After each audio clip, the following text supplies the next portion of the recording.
Happy Monday, everyone. Welcome back to Psych 104. For this week and next week, then we're going to be covering Chapter 3, which is the biological bases of behavior.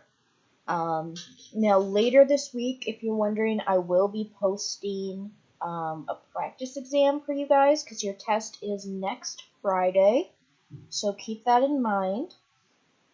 And I'll also have another PowerPoint lecture video later in the week giving you more information about what to expect from the exam. So for now, let's get into Chapter 3. So with Chapter 3, as it's the biological basis of behavior, we're going to be covering a lot of things. It's going to include a lot of terms. So these terms you can use for those glossary terms. And it's also just has a lot of information. So this is going to be a lot of memorization that you're going to need to know. So the first thing we're going to talk about is neurons. So what are neurons? So neurons are a special type of cell in the body, and they make up the nervous system. So pretty much what we're talking about with the nervous system is the brain, the spinal cord, the nerves that control sensation, like feeling hot and cold and pain, that kind of stuff. So we'll get into about what they can do later on, but first we're just going to start small and work our way up. So neurons are made up of 4 main parts: the cell body, which is also called the soma, the dendrites, the axons, and the axon terminals. So the cell body is this big part in the middle here, and within the cell body, that's where you'll get the cell nucleus. So that's what that little blue thing is. The dendrites are these tree-like branches off of the cell body, and this is where they receive information. And then this long tail thing is called the axon, and then the branches off the axon are the axon terminals. So this is where they send information. So this is kind of just giving you more detail about what I just said. So again, the soma, or the cell body, it keeps the cell alive. So it has the nucleus, it has other little organelles that help make sure that the cell stays alive and healthy. And then the dendrites, again, those are those branches. Dendrite is Greek for tree, so that kind of makes sense. And this is where it receives signals from other cells. And then the axon is really important for neurons, and it helps conduct electrical impulses away from the soma. So information comes in from the dendrites to the soma, and then gets sent away via the axon, and then gets given to the axon terminals to then send this signal to the other cells. So this is kind of a great picture of what a classical neuron will look like. Now, neurons can look different, but this is just our stereotypical neuron that I want you to learn. So there are many different parts of a neuron, as we were talking about. So again, we've got that soma, the cell body is the big part, with a bunch of dendrites coming out of it. We've got that nucleus in the middle, and then we've got this axon going down. And even though the axon branches, that's still fine. So this is the main axon, and then that would actually be another axon terminal, because we've got a branching off of the main axon. So these axon terminals, you can see they kind of have these little buttons at the end of their branches, and so those are the axon terminals, and that's where they will connect to the other cells. Now, on the cell, then we also have these blue things here. And these are what we will call a myelin sheath, are the blue things, and this is insulation that wraps all the way around the cell. So this is kind of if you cut a cell in half, just so you can see the axon, but the sheath does go entirely around, like a bracelet or like leg warmers, classic 80s. It's the leg warmers of the cell. Now, in between each myelin sheath, then we've got little breaks, and those breaks in between the myelin sheath is called the node of Ranvier. And that is personally my favorite term. So, yeah, you should really love nodes of Ranvier. They're very exciting, and I'll explain more why later. But as well as the neurons that we have, then we have helper cells in the nervous system as well, called glial cells. So glial is actually Greek for glue. And so you can think of the glial cells as holding the neurons in place. They kind of hold everything together, and so obviously, it just makes sense. The glial cells also help to make and move nutrients around the nervous system. So while the neurons are involved in sending electrical impulses and pretty much what you think the brain kind of does, then the glial cells are working around them to make sure that the main neurons are healthy, making nutrients for them, cleaning things up. And then the glial cells themselves also help form the myelin sheath. And so they help with the insulation of the axons. They also help to remove toxins in the brain, including the blood-brain barrier. So the blood-brain barrier is a layer of glial cells that make it so that only certain things can move from the blood, from the lower body into the brain itself, helping to protect the brain from infection, from toxins, and things like that. So it's very, very important. So neurons themselves have two basic functions. One is to generate electricity, and so that's what we call a nerve impulse, is the electricity that a cell generates, usually starts in the soma, sent down the axon, and then to the axon terminals. And then its second function is to release chemicals. And the chemicals it releases from these axon terminals helps communicate with other cells. These chemicals we will talk about later this week, but you'll probably know them as neurochemicals or neurotransmitters. So, apparently this didn't work well. Okay, I'm just going to make a quick change. There we go. Continue. So nerve impulses, so this is that electricity. This activation will occur in 3 different steps. So the activation will first be with the cell at rest. So at rest, the cell will have a resting potential, we call it. This is usually around negative 70 millivolts.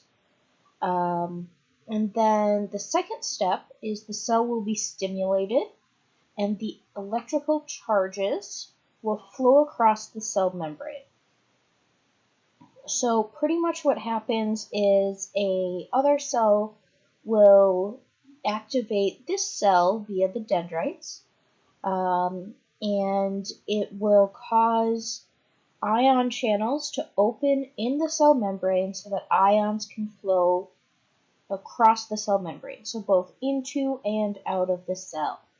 So this reverses the charge of the resting potential, which will then produce an action potential, also known as a nerve impulse. And then third, once the action potential or nerve impulse happens. The third step is that you restore the distribution of ions.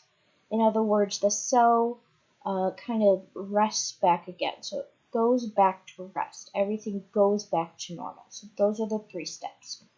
I know it sounds a little confusing right now, but we're going to walk through it. So here's a great 4-step diagram. So we have the 3 steps in A, B, and C. And then D is just a graph of what's happening when you're looking at the voltage itself.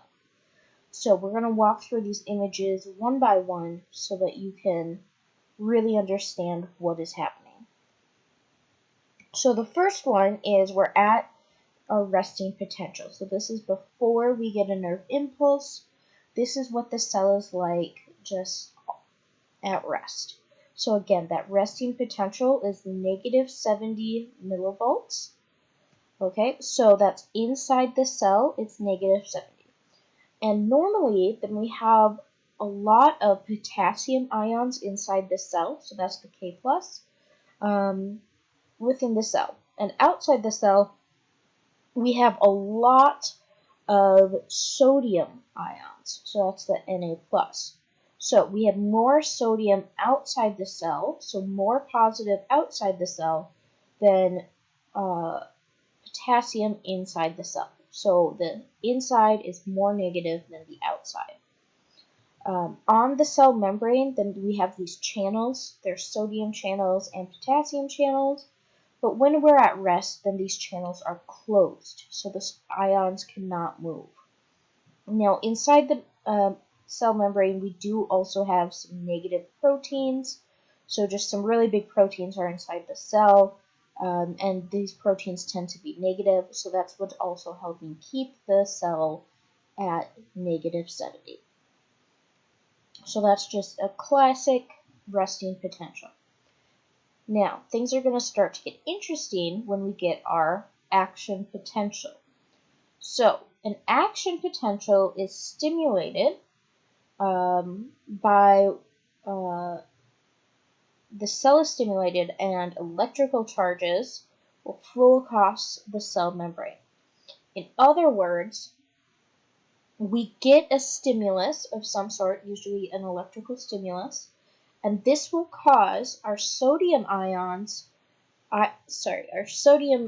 channels will open up. And because these sodium channels open, the positive sodium that was outside the cell can now flow into the cell. So now, because we have so much sodium inside the cell, it now goes from the resting potential, which was negative 70, we now get the inside will now be positive 40. So that's a pretty big shift. So the shift from negative to positive is called depolarization. Okay, so depolarization is the change from negative to positive. And so this is actually only happening in the small section of the axon. Okay, so it's happening here, and then because it happens here, it's going to cause a chain reaction, and it's going to cause the next section of the axon to do the same. Okay, so when we're talking about what an action potential and stuff, we're really just talking about a little section of an axon, but it causes a chain reaction for this to go down the axon towards those axon terminals.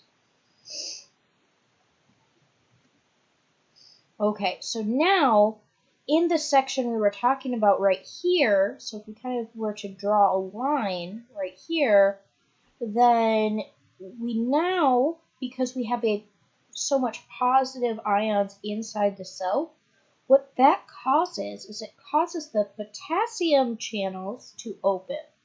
And what this does is it causes the potassium ions to flow out of the cell.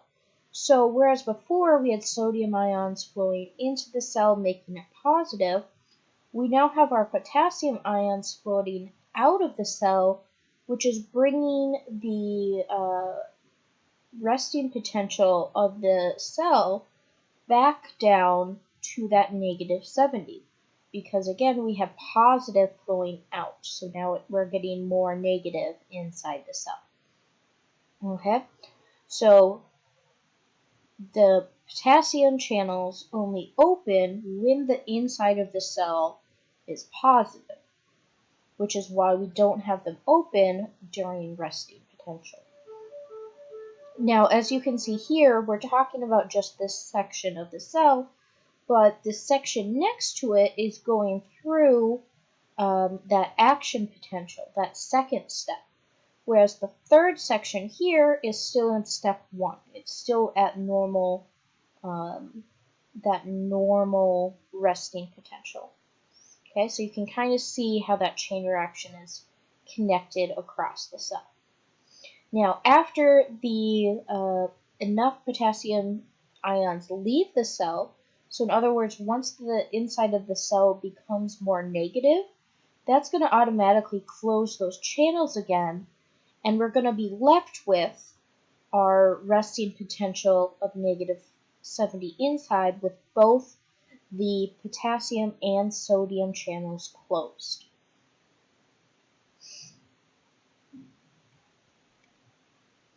So here, if we look at all those images together, we can, again, if we just focus at this section closest to us, then we have all the channels closed. We have a positive outside, negative inside of negative 70. That's the resting potential. Then we get a stimulus, which causes the sodium ion channels to open. Sodium rushes into the cell, causing the inside of the cell to go from negative 70 to positive 40. And then, because the inside's positive, it causes the potassium channels to open and the sodium channels to close, and we get the potassium flowing out of the cell, which means that the inside of the cell is now negative again and the outside is positive again. Now, if we look at this graph of the voltage, so then we have that resting potential at negative 70. We've got a stimulus happens right here, and we get that sodium starts to flow into the cell. And what that does is that causes that what we call an action potential. We get the voltage goes up to that positive 40. Now, when it's at positive 40, that's when the potassium ions start to be able to flow out of the cell. So that's where we get this dip back down to negative. Now, what we actually get is because the potassium channels, they're pretty slow, they kind of have a lag. So we're actually going to get two negative, and this is what we call a refractory period. So it gets two negative, and then it's going to even itself out. So the cell will even itself back out to the positive. But during this refractory period, then we're not able to get another action potential. So even if sodium flows in, we're not going to have enough to get the action potential. So I'll explain why in the next video.